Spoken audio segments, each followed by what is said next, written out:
Okay, hello everyone.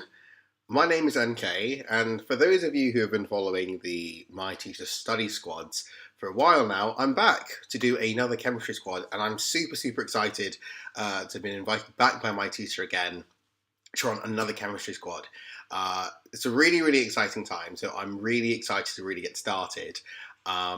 Just a few ground rules, just as normal. Um, Firstly, the more engagement, the better. So don't be afraid to get involved and give whatever answers that you can in the chat. Obviously, the more you put in, the more you get out of it. So I'd love to see engagement. Secondly, there are no such things as silly questions. We've actually started a Q&A session, which will be for the last 15 minutes of the session. So there'll be half an hour of active teaching and then 15 minutes of Q&A.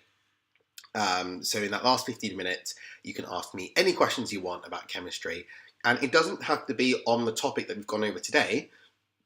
It can be on any area of chemistry. And it could be on how to study chemistry, it could be how to revise chemistry, or even just a content question. So if you do have any questions, then by all means, feel free just to pop them in the chat and I'll try and answer them to the best of my ability.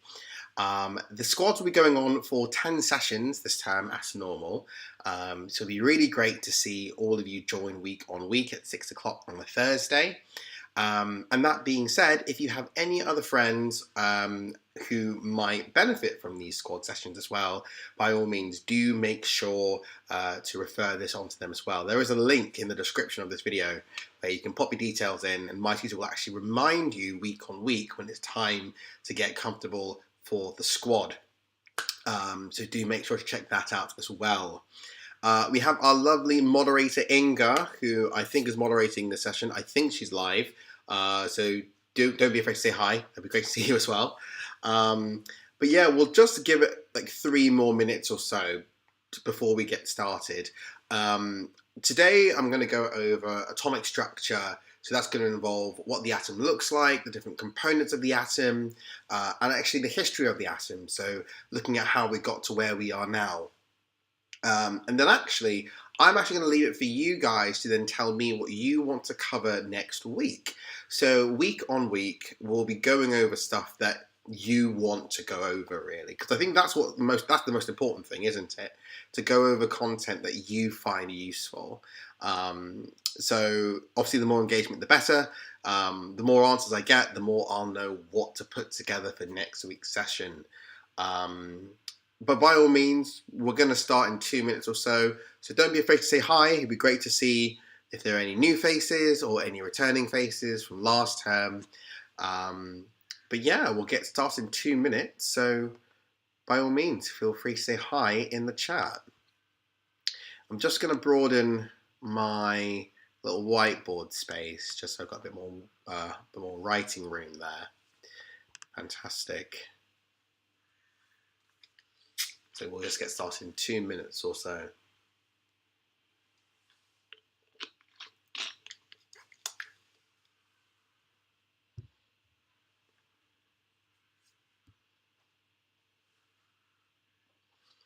Hopefully everyone's okay. I know it's exam season at the moment, so it could be that some of you who are doing your... Oh, you've got a question already. It's from Jay. Hi. Why is the electron structure 288, etc.? That's a very good question. That's a very good question. How would I answer that? There's nothing wrong with me answering questions now anyway, before we get started. Okay, so the best way for me to explain this is to go into a little bit of A-level territory. So the shells you learn about now at GCSE, they're actually made out of something called subshells. And what those subshells have are little pockets where we put in electrons. And that's essentially how many electrons can be held in each of those subshells that make up the overall shells. So in your first shell, for instance, you pointed out correctly, Jay, that you have 2 electrons total. Well, in the first shell, you have one shell called an S subshell that can hold up to 2 electrons. The second one is has an S shell and a P shell, and the P shell can hold up to 6 electrons, and the S subshell can hold up to 2. So that's why the second one has up to 8. Now, it gets more and more challenging as you go along, and that's why you guys stop at calcium, because after calcium, because calcium's 2882, and beyond that, it's a bit weird and wonderful, and we don't really get into that. But hopefully that answers your question. I know it might not be a straightforward answer, but it's kind of answering the question whilst introducing a little bit more advanced chemistry, which if you take chemistry at A level, you'll look into in a lot more detail. But hopefully that answers your question. Give me a quick thumbs up in the chat if it did answer your question. But thank you for answering the question all the same. Great to see the engagement going. So I think we'll just get started, and if anyone joins later on, absolutely fine. And remember, we will have a Q&A session in the last 15 minutes of the session. So from 6:30 to 6:45, you'll be able to ask any chemistry questions that you can think of, either pertaining to the actual session or just chemistry in general. So you can always ask more questions then. Oh, hey Finn, hope you're well. Great to see you this evening. So, today we're going to be going over atomic structure. Now, this is going to be a bit of an odd question. If I asked you to define the atom, what would you say the atom is exactly? What is the atom? What ideas do we have about atomic structure?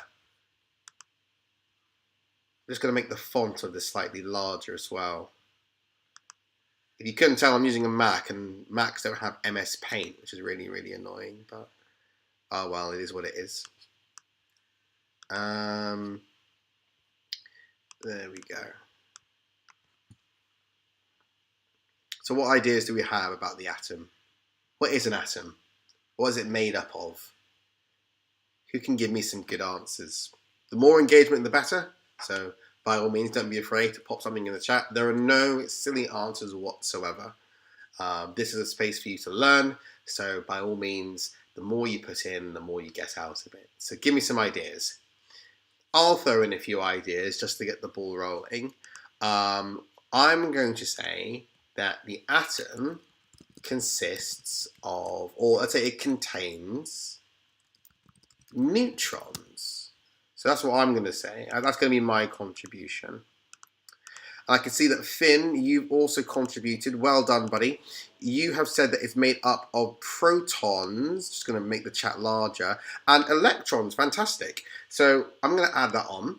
It contains protons and electrons. Very good. Great answer. Love that. Just going to make the font slightly smaller. There we go. Fantastic. Okay. Okay, all right. That's another one. Give me some more ideas, guys. Let's keep the momentum going. So we've got that they contain neutrons. We've got that they're made up of protons and protons and electrons. Give me another idea.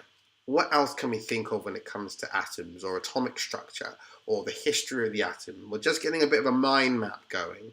So what other ideas do we have? One more idea, just to keep the ball going. One more idea.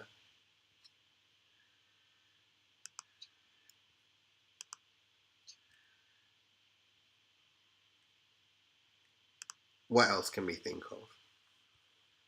Actually, no, I realise that font's actually quite small. Hi, Eternal Mix, good to see you. Atoms have a radius of 1 times 10 to the power of minus 10. So, I'm going to believe that, because I was never a physicist. I guess you could argue that is chemistry as well. But that sounds about right.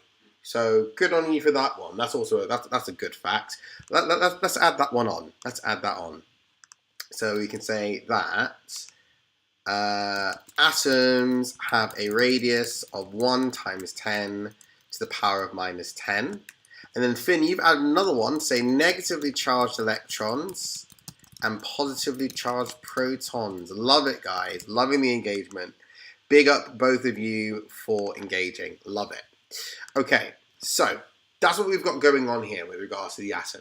Okay, and all of that is correct so far. Okay, everything we've said is spot on. what we know is that atoms can be thought of as the smallest unit of matter, if you will. And I'm just going to erase all of this just so we have a bit more space to do a bit of drawing. Now, quick disclaimer, I was never an artist, so apologies in advance if any of my drawings are a little bit lackluster. I didn't do GCSE art for a reason. But what we can say about the atom is that it's the smallest unit of matter if we exclude protons, neutrons, and electrons. Okay, and generally what we can say is that protons and neutrons are found in the nucleus of the atom. So these are going to be our protons and neutrons. And then we also have electrons, and these electrons are then found in orbitals around the nucleus. Okay, so we'll say that the ones shaded in are the protons, and we'll say the ones that aren't shaded in are the neutrons. Okay, so we've got protons over here, we've got our neutrons here, and then we finally have electrons over here. Okay, now, Finn, you've already said correctly that protons are positively charged, which is correct. And you've also pointed out that electrons are negatively charged, which is correct. What about neutrons, guys? Do neutrons have a charge? Do they not have a charge? What do we think? Do neutrons have a charge, or do they not have a charge? Neutral charge. Well done. Yes, neutrons do not have a charge. Well done, Finn. Well done, Eternal. Loving the engagement from both of you. Spot on. They do not have a charge. Now, the other thing that you generally need to know at GCSE is the masses, or the relative masses of each of them. So, what's the relative mass of a proton? What's the relative mass of a neutron? And what's the relative mass of an electron? What do we think? What ideas do we have about the relative masses of these different subatomic particles? That's what we'll call them, subatomic particles. What are the relative masses? So what's the mass of a proton? What's the mass of a neutron? What's the mass of an electron?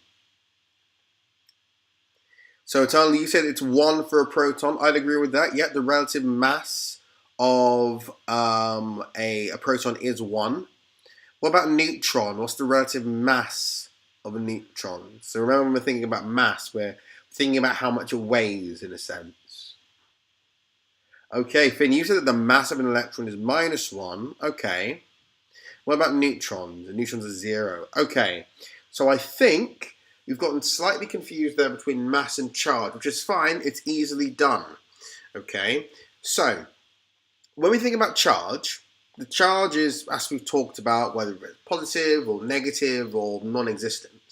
The mass is how much it weighs. Okay.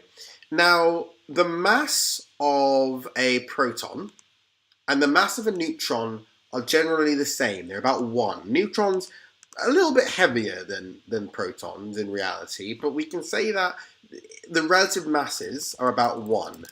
So we'll say the relative masses of protons and neutrons are 1. Now, the relative mass of electrons is very small. And in your exam, you are allowed to say that the relative mass of an electron is very small, because it is very small. If you weren't satisfied with just saying really small and you wanted to give an actual number, you could say that it is 1 over 1,840, or you could say 1 over 2,000. Either of those would be fine. I got mixed up with charge. Not a problem. It happens all the time. Don't worry. But now you know what the difference is, and that's the main thing. All right, so well done. We're just keeping the momentum going, so really good. Okay, so we've looked at all of these different things. Okay, we've looked at what the atom is made up of. Now, what I want to do is go through a quick history of how we got to this current structure. Because remember, this is what we call the nuclear model. And the nuclear model stipulates that you've got protons and neutrons in the center, and then you have electrons around it. Okay, but this wasn't the first model, the first iteration of the atom. Does anyone know what the name was of the first chap who proposed an idea of what the atom looks like. What was the first model of the atom? So Finn, you said the plum pudding model. You're very, very close. There was actually a model before the plum pudding model. The chap with a name beginning with D. Does anyone know? But you're close with the plum pudding model. That's the second model in line, if you will. There's one model beforehand. What do we think it could be?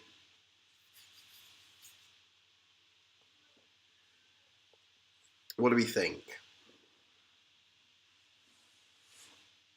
I'll give you guys 10 more seconds. No pressure. All right, 10 more seconds. But I'm sure as soon as I say time's up, someone will say the answer at the same time I'm saying the answer. Oh, not Democritus. Well, okay. Democritus as ancient Greece, yes. That's not incorrect. If you wanted to go really, really back, then I'm sure, yes, he was an individual who probably proposed the atom. Don't quote me on that. I can't say I'm a historian in terms of my ancient Greek knowledge. But actually, it was a chap called John Dalton. So this is Dalton's model. And what Dalton's model suggested was that the atom essentially looked like a ball. Okay, so let's type that out. So Dalton's model was number 1. And his idea of the atom was basically just like that. Okay, there was no idea of charge around there. There was no idea of protons or neutrons or electrons. That was it. Okay, it was just a ball, essentially. Now, Dalton proposed a few different ideas. And some of the ideas that he came up with, I would say, are still accurate. So he said that all things are made up of atoms, which is true. He also said that in a chemical reaction, atoms rearrange and they form different things, which is also true. And then there are other things which he said which I think are slightly debatable. So one of the things he said was that all the atoms in an element are all the same. And to that I would say that's true, but it depends how far you want to take that argument. Because if we say they're all the same in terms of proton number, and we know that the number of protons is what determines the identity of the element, then yes, Dalton's right. However, if you want to include the fact that you have isotopes, which are the same element, but different numbers of neutrons, then that's slightly inaccurate. Okay, so it really depends on how you want to take that. So take that one with a pinch of salt.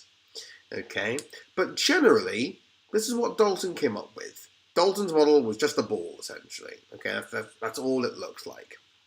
Now, Finn, you said the plum pudding model was next, so spot on for that one.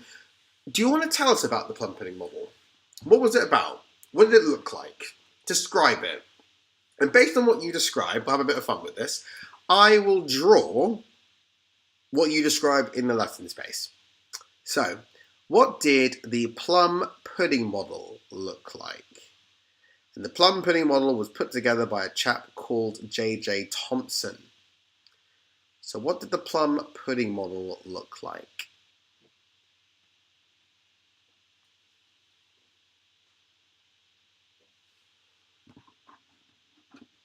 What ideas do you have about the plum pudding model?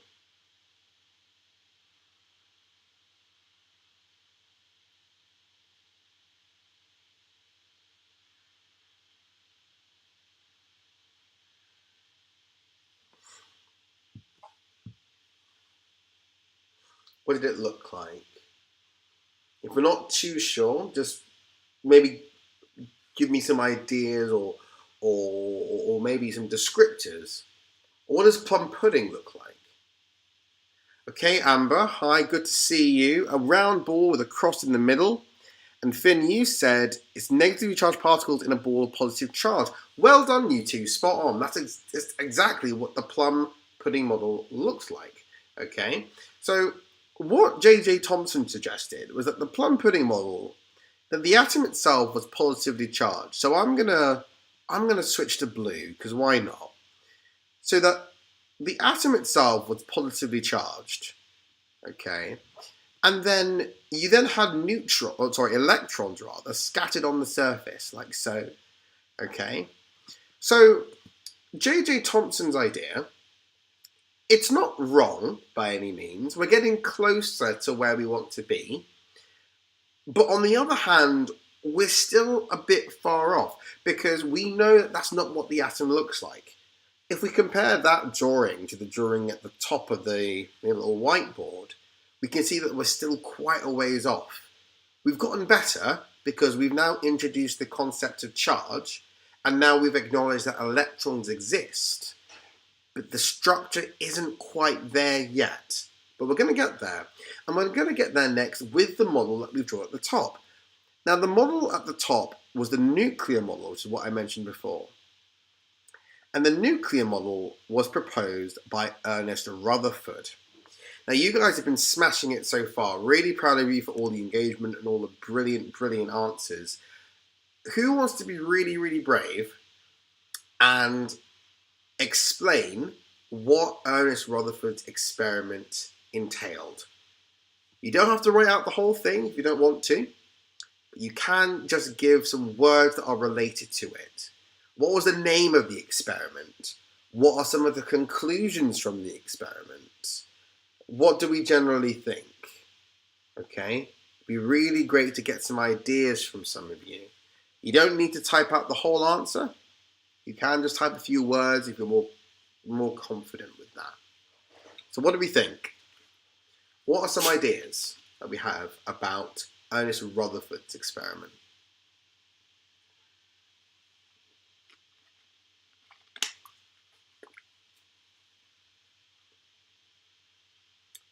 Here we go. Okay, so you've got alpha particle scattering experiment. Spot on, Finn, well done.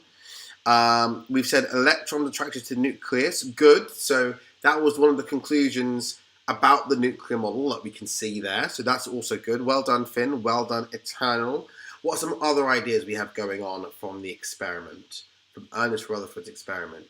Either words, full sentences, explanations. I'm happy for you guys to offer anything about the experiment.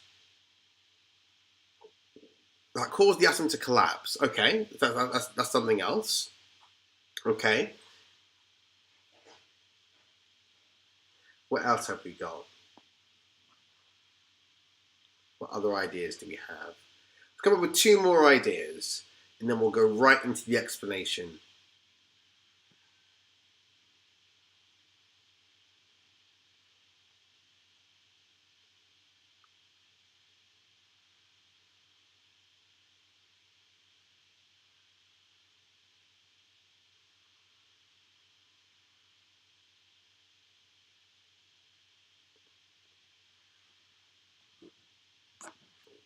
Two more ideas. There's some really good ideas so far, guys. Well done. So Eternal, you said alpha particles pass through the sheet. So that's a really good one. I think that's really, really telling about what happened in the experiment as well. So spot on there. Very well done. Let's come up with one more thing. One more thing, guys. What's one more idea that we have that's related to Ernest Rutherford's experiment? Some deflected. You know what? I'm happy with that. Spot on, guys. Well done. So, Ernest Rutherford's experiment, okay, has different names. Now, some of you may call it the alpha particle scattering experiment. I've always called it the gold foil experiment, but either of those are absolutely fine. What the experiment entailed was this thin sheet of gold foil, and he was firing alpha particles at it. Now, alpha particles are really, really small, they're really, really charged, and they're positively charged. And so what he was doing was he was firing these particles at the gold foil and seeing what actually happened. So what they did. Now, Eternal, you actually pointed out correctly what happened to a lot of them. Now, the vast majority of alpha particles pass straight through the sheet. And the fact that most of the particles went straight through the sheet implied that most of the atom was empty space. So that was the first thing. The second thing was that some of the alpha particles were deflected at a little bit of an angle. So what that implies is that some of the particles must have interacted with the nucleus. So there must be positive charge in the nucleus. As hopefully you guys know, similar charges repel each other. So that means that if an alpha particle, being positively charged, comes into contact with another positive charge, they'll repel each other. So that's the second thing. And the third thing is that some of the particles were deflected right back at an angle. And that would imply that most of the mass of the atom is in the nucleus.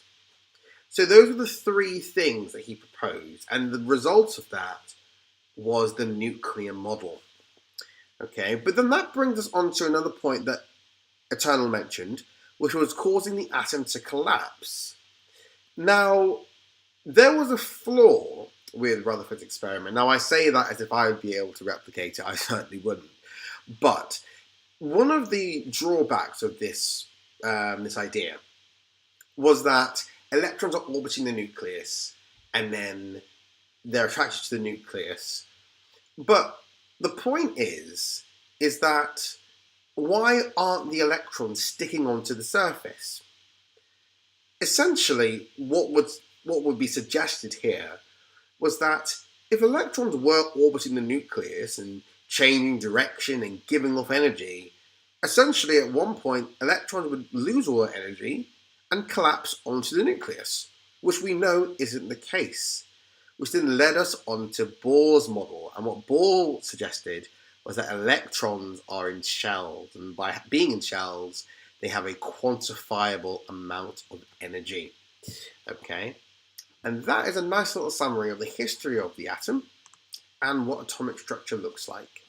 The only other point I want to make here before I start answering some questions is that, remember, isotopes exist. So your isotopes are the same element but a different number of neutrons. Remember that isotopes will have differing physical properties but the same chemical properties. This is because chemical properties are determined by electron and electronic configuration. Neutrons do not determine your reactivity. Neutrons will determine physical properties, like is it radioactive or is it not. Does that make sense for everyone? Give me a quick thumbs up in the chat if everything that I've said so far makes sense. If it doesn't, that's fine, because now we've got 15 minutes of Q&A. So you guys are more than welcome to ask me any questions about chemistry, whether it's about the atom, whether it's about other areas of chemistry, or anything else at all. And George, you actually have a question, which is, have I done Biology Paper 2 live? I haven't done Biology Paper 2 live. The squad's actually on chemistry. So if there are any questions in particular that you want me to go over in like a chemistry paper 1 or chemistry paper 2, more than happy to. But whilst you're here, I don't mind answering some biology questions if you have any. Lyrics, good to see you again. Hope you're well. Hope exams have been going well. Great to see you. Lyrics was actually one of our viewers, one of our long-time viewers actually. So joined us for the last time. So it's great to see you again. Hope you're having a good evening. Nice smiley face from Eternal. Glad to see that you've enjoyed the session so far. I'm glad that you've understood everything. In fact, where is it? I have... So at the end of each session, just going into my desk, I like to hold up a little gold trophy for all of you, because I think you guys have done really, really well.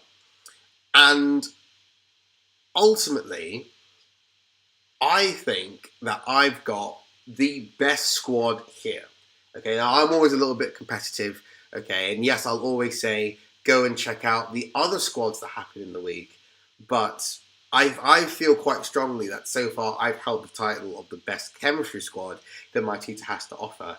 And seeing even more of you roll in to see what's going on and get involved, I think, you know, we quite comfortably hold that title. So a gold trophy for every single one of you that has joined in, that has watched, that has engaged, and has really, really joined in. So a gold trophy for all of you. Really, really glad that you joined. Can I go with the classification? I can go with the classification now. Or lyrics, was that... Oh, you got bio tomorrow, so you're not ready. Okay, fine. Um, so I could certainly go over classification now. Then that's not a problem. What questions do you have about classification in particular? Is there anything, because you've got biology tomorrow? I want to try and be specific with any questions. So what about classification are you finding difficult? George, can I help on the differences of bonding? Yeah, sure, actually. So, how about next week we can go over bonding? If you've got any questions now about bonding, like the differences between ionic, covalent, and metallic, then I'll answer them now. But next week we can go over structure and bonding. So we can go over ionic bonding, covalent, and metallic. So, is everyone happy with that? Does anyone want to do something else? What do we all think? But lyrics, yeah, definitely get back to me on what about classification you need help with. Okay, Finn, you said, hey, you're in year 10, got my mocks in 2 weeks. Any tips for them, specifically chemistry, especially quantitative, as it's the one I find the hardest. Now, quantitative chemistry, I think everyone finds it a little bit difficult. I remember when I was in A level, which was like ages ago, um, I left a quantitative chemistry exam, and I thought I had smashed it, and I ended up getting 50%, which is a lot lower than I thought I was going to get. But the key thing is practice. Now, there's a website called Physics and Maths Tutor that I use. That's really, really useful. There are loads of past paper questions on there. The more you practice questions, the better you get them, because then you get to identify where your strengths are, where your weaknesses are. And the great thing is, everything on Physics and Maths Tutor is free. So you can access all the questions and the mark scheme. So I would definitely recommend it. So for quantitative chemistry, definitely practice. That's what it comes down to. But also just going over some of the content that underpins the quantitative chemistry calculations. So understanding what moles are, understanding what concentrations about. If you put all that together, you should get a lot better with quantitative chemistry. But I guess practicing past paper questions is just across the board. So the same thing applies to everything else, but definitely calculations and quantitative chemistry. Lyrics, you said you don't know how to do the name from the Carl Linnaeus, how to spell the name. Okay. So are you talking about, what's the word I'm looking for here? So your classification system. Okay. That's really difficult. Okay. So with your the Carl Linnaeus system. So that was something that was devised in the 18th century. Okay, I think the best thing to do is to try and remember a mnemonic. So everyone has different mnemonics that they use to sort of remember what comes first. Okay, and I'm going to use a mnemonic which hopefully helps you. So the mnemonic I would remember that it's always kingdom, then phylum, then class, then order, then family, then genus, then species. Okay? So remember, you're only going to have X number of kingdoms, and then as you go down, the numbers you're going to have are going to increase. So obviously you'll have loads of species, but all those different species will fit into one kingdom, for instance. Okay? So that's the tricky thing. Now, the mnemonic I learned was King Philip came over for good spaghetti. King, kingdom. Philip, phylum. Came would be class. Order would be over. For, family. Good, genus, trying to remember it. And spaghetti, species. So if you remember that, remember the mnemonic, and you apply it, hopefully that should help you figure out how to use the Carl Linnaeus system. Give me a quick thumbs up if that helped, lyrics. If not, by all means, ask another question, but hopefully that helped. And yes, don't forget to smash the like button if you're enjoying the session. Well said, Inga. Yes, make sure to smash the like button. I forgot to say that at the beginning of the session. I'll just have to make sure to say that at the beginning of next week's session. You did revision over half-time on Educate, so you should be all right. I mean, I think when it comes to revision, it's just about knowing what you're comfortable with. If you know in yourself that you've revised a good amount and you're happy with how much you revised, then that's absolutely fine. I'm always of the impression that there's no such thing as revising too much in terms of general practice. Obviously, it's all about, you have to find a balance between taking breaks and revising, but if you're unsure, just do a couple more questions. It wouldn't hurt, is what I would say. So, George, can I go over what covalent bonding is now? So, yeah, I can go over covalent bonding. So, remember that all your elements in your periodic table, okay, they generally react to achieve a full outer shell, okay? And what covalent bonding is it's the result when two non-metals react with each other. So, remember when a metal and a non-metal react, they give or take away electrons, okay, and that's how you form ions. Covalent bonding, on the other hand, is where your non-metals will share a pair of electrons instead. Okay, so then a covalent bond is this attraction between the nucleus of each atom and the electrons in the middle. So as a consequence, you then have this attractive force between these two atoms that are sharing a pair of electrons. So covalent bonding happens with non-metals. So your hydrocarbons, which you may have learned about, that's all covalent bonding because carbon and hydrogen are both non-metals. Okay, hope that answered your question, but we will go over structure and bonding next week, and we'll talk all about ionic, covalent, and metallic bonding there. So definitely join for that if you want a bit more information. So Eternal, you said that you're in year 10 and you have your physics paper 1 in 2 weeks. So yeah, Eternal, I think the advice I would give is the same. Revision, I think, will vary between different people. Okay, and the way that we all revise is different, and it's all about identifying the best way you revise. I'm really, really old school, right? So I like to get my headphones in. I listen to video game music when I revise. So it's like Sonic music or Final Fantasy music or Kingdom Hearts music, stuff that's meant for background noise. And I just sort of focus on. I often read notes and I'll copy them out. And I write it in a way that makes sense to me, so I'll write it in my own words. And then I'll practice questions, and then I mark the questions afterwards myself. And I think that's the important thing, okay? Because if you practice questions and you mark them yourself, you can see where you're doing well and where you're not doing as well, and you can see where to improve. You're in year 10 at the moment, so you might still be finding your footing when it comes to finding an efficient revision technique, but that's absolutely fine. Okay, because the more you practice revision independently, the more you'll realize what works for you and what doesn't work for you. And also remember, you can also revise with friends if you find that useful. So just try different things that will help you learn the content. Okay, so that's the advice I would give, especially for physics, because physics has a lot of calculations. So practicing calculations is really, really useful, especially for physics. I hope that helps. Lyrics, you've got biology and geography tomorrow. You revise in geography and then go do some biology. Good luck. I'm sure you're going to smash it. Do let me know how the exam goes. Hopefully when you tune in next week for another chemistry squad. But I'm sure you'll be fine. I'm sure you'll smash it. And you're welcome, George. I'm glad that you found my explanation useful. Lyrics, what would I need to know about maintaining ecosystems for tomorrow? Oh, that's a very good question. Maintaining ecosystems. Okay.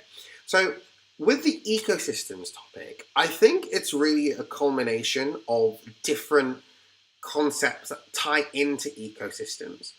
So firstly, I would know my definitions. So just knowing what an ecosystem is. So remember that an ecosystem is your interaction between, your community, which is all your different populations, all your different living organisms, and how they interact with the environment around them. So we have biotic factors and abiotic factors, and they're all interacting with each other. Okay, so that's where I would start in terms of knowing about ecosystems. Now, in terms of maintaining ecosystems, questions that you tend to get are things like, what could affect distribution, for instance. Okay, so you might think about predators, for instance, and prey. You could think about abundance, distribution, think about disease, maybe sunlight availability. So really about biotic factors and abiotic factors that might affect your populations. So I would say if you have a good understanding about what ecosystems are and how they can be affected, and maybe human activity and how that affects ecosystems, that would be a good starting place. And then from there, go over everything that hopefully you've gone over throughout the year. But I know physics and maths teachers have some really good summary notes on there, so don't be afraid to check those out as well. There's no harm in it. And you're absolutely welcome. Paper 1 was horrible for bio. They put paper 2 topics. Oh, God. That's the thing with exam boards sometimes. Sometimes you get really, really odd scenarios where you get questions from one topic or one paper when you were expecting it in the other one. But who knows? Maybe the grade boundaries will be lower, so you never really know. Fingers crossed. But I'm sure you'll be fine. I'm sure you'll be on the right side of the grade boundaries. The important thing is you tried your best. I think ultimately, if you try your best, then you know you couldn't have done anything more. That's the best way to look at it. Hi, me, Sam. Atomic structure, I'd say, falls comfortably into paper 1. Definitely. Yeah, atomic structure is definitely paper 1. And it will be paper 1 across the different exam boards anyway. So whether you're doing Excel or AQA or OCR or EDUCAS or WJUC, atomic structure tends to always be in paper 1. Because paper 1's almost like building your fundamentals of chemistry, and then you build on that as you go to paper 2. Hope that answers your question. And we've got 4 more minutes for questions, so we're all good. I've got a question for all of you. How are all of you spending your evening? Haven't we done paper 1 already? Well, Sam, since it's on the squads, this is just aimed at GCSE students who want to tune in. So since you've already done paper 1, atomic structure you might not find as useful. I was going to go over structure and bonding next week, but is there something for paper 2 that you might want to go over next week? If so, that's fine. Let me know. Pop something in the chat. Because if you want to go over a paper 2 topic, we can go over a paper 2 topic. Okay, but I do need to know. Just pop something in the chat. Is there something you might want to go over? Maybe like rates of reaction, that's paper 2. Maybe like alcohols and carboxylic acids, that's paper 2. Let me know. 5 exams left next week and after 2 tomorrow, and then you're done. Home stretch lyrics, okay? It's just about keeping the momentum going, but I'm sure you're going to be fine. I'm sure you're going to be just fine.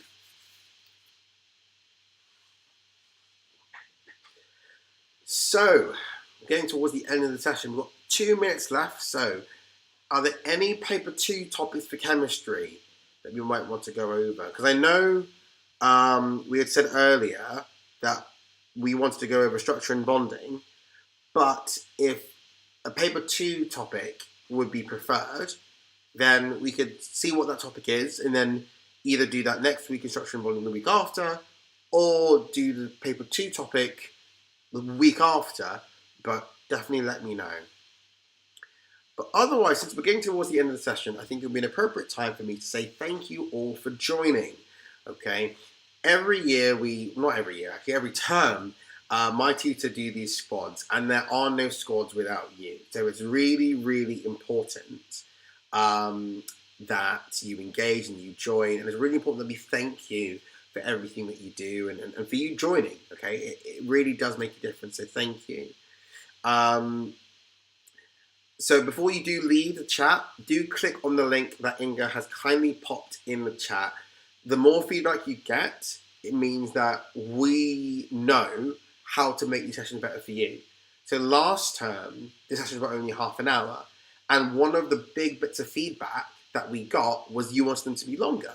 So we actually added a 15-minute Q&A session to each half an hour session, right? Which is great, but we wouldn't have known that if you didn't give feedback. So thank you for giving that feedback, because that feedback means we can tailor these sessions to exactly what you guys need, okay? The next session is 6 p.m. on Thursday next week. And next week, it looks like we're doing bonding, structure, and properties of matter. So we can certainly go over that. So we'll go over ionic bonding, covalent, and metallic. And then similarly again, if anyone has any chemistry questions whatsoever, you are more than welcome to, you're more than welcome to sort of join in and ask. And you got paper 2 chemistry on Tuesday. Okay. If you have any last minute questions, me, Sam, because the session is ending now, then I think I'll have time for one question. So it looks like the squad is going to be after paper 2 chemistry anyway. So it could very well be that we do structural bonding regardless, since you would have finished chemistry GCSE by the time we have our next study squad. But if anyone has any last minute paper 2 questions, I'm happy to stick around for just a minute or two extra. I'm aware of the fact that Inga might have to go, so I don't want to hold her hostage. I was really bad at that last term. I always overran a little bit. But I don't want to do this time. Any last minute questions or so? What is spectroscopy? Okay, that's a very broad question. Spectroscopy is an analytical technique. Okay. You wouldn't see infrared spectroscopy or anything like that. Would you see mass spec? That's mass spectrometry. It's the wrong word. Spectroscopy is where you would use, let's say, like your flame testing, for instance. So imagine that you want to identify an ion, for instance. Okay, this would be your flame emission spectroscopy. So if you have a metal ion you want to try and identify, based on the spectrum and the wavelength or the frequency, you'll then be able to identify the ion in question. So that's what spectroscopy is. Any plans for the summer? I still work over the summer, so no plans for me. I've got a few things going on towards the latter half of the summer, but mostly work, but otherwise that's fine. But alright guys, I think that's it in terms of time. Thank you so much for joining this evening. I'll see you all next Thursday. All of you who have paper 2 chemistry on Tuesday, all the best. You'll smash it, I'm sure. You've been working really, really hard. Just remember to double check that you've read the question. Make sure that you check your answers, make time to check your answers, okay? And all the best. Positive vibes. Okay, and I'll see you all next Thursday at 6 p.m. for another chemistry squad. But take care until then, guys.